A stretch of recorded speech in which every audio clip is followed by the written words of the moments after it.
One thing I'm noticing here is you have 6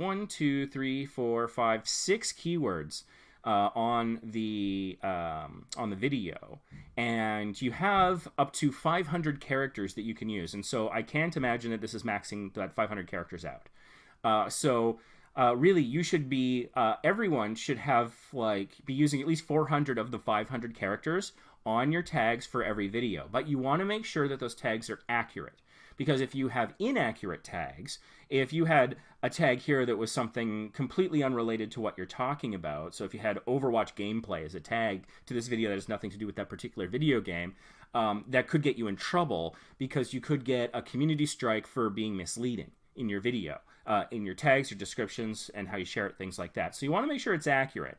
And the thing, I've spoken about this before, but YouTube has the ability to actually hear the words that you're saying. That's how auto captioning works. I mean, if you think about it, there's a lot of voice-to-text software out there in the world, Dragon Naturally Speaking and things like that, for people who may have hurt their arm and they need to write emails and they can't type right now, or people who have lost limbs or whatever. So it's a great accessibility thing for people, and so that kind of technology is integrated into a lot of platforms, and YouTube is definitely one of them. So YouTube has the ability to hear the words that you're saying in the video. It might be a little creepy, but it can be helpful for that auto captioning. But the reason that is so if you say the words, the best thing about living in England, in your video, it's also in your title, it's also in your description, it's also in the tag, then that's good and accurate. So people often ask, I have trouble tagging my videos. Well, TubeBuddy can help with that. The free version gives you 3 suggestions when you have the browser plugin installed. You just go and click edit on your video, and if they're accurate, with one click you can add them, which is nice. The paid versions have more. There's 3 tiers. I've got Legendary. I went whole hog, which is probably more than most people need, and it gives me screens and screens and screens of suggestions. And when I'm stuck, when I've only had 7 or so tags I came up with, then I go through that, and some of them are useful, or sometimes it serves the purpose of prompting me to think, oh, you know what? Not that, but maybe the plural version of that suggestion. Or, no, wait, I know what I can. And so it helps me spark the creativity of my own, as well as using their suggestions. So it's not just limited, because some people are like, oh, their suggestions are crap. And it's not always great. Sometimes it's brilliant, and sometimes it's like, did you watch the same video I watched? But I find it is always helpful in that process. So that's one thing I would suggest. If you don't have TubeBuddy, follow the link down below, install the browser plugin, go back to this video, click edit, and see what tags it suggests. If they're accurate, add them. And so it's interesting because, for example, in your title, you have Cats vs. Dogs 2019. In your description, you have Cats vs. Dogs. But in your meta tags, you do not have Cats vs. Dogs at all.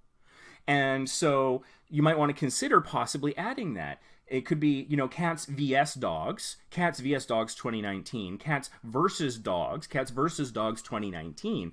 And again, if you have TubeBuddy installed, you can try all of those and then sort of save it and then sort of refresh it, and you'll see, like Angus explains here on the far right hand side, there's the number 2 in white font inside of a green box. That's showing that if you searched Angus Explains right now, this video would be the number 2 result. That's what that is.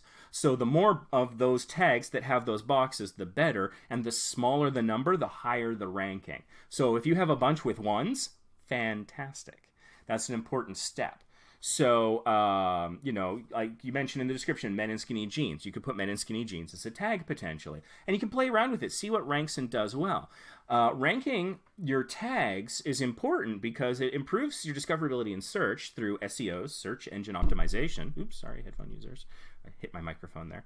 But it's also helpful for recommended. So if there's another video out there, maybe, I don't know, Colin Firth did something about the best thing about living in England, and maybe he has a video, maybe it blows up, I don't know. But maybe if you have a similar topic and you've captioned your video, you've said it's in the title, description, tags, it's very similar to his in that regard, it could come up as a recommended. And so someone else's video blowing up, you could kind of ride their coattails potentially through the recommended function. And so that is really where tags become relevant. Someone had posted in the Facebook group not too long ago, they said, oh, tags don't get you subscribers. And I was like, being all Yoda, and my Yoda sucks, fair warning, but I was like, yes, but what was it? It was tags leads to search, search leads to views, views leads to subscribers, and subscribers leads to suffering, which was a joke. But the idea is that can be a gateway into your video and therefore into your channel. So I think that is something that's really good to focus on.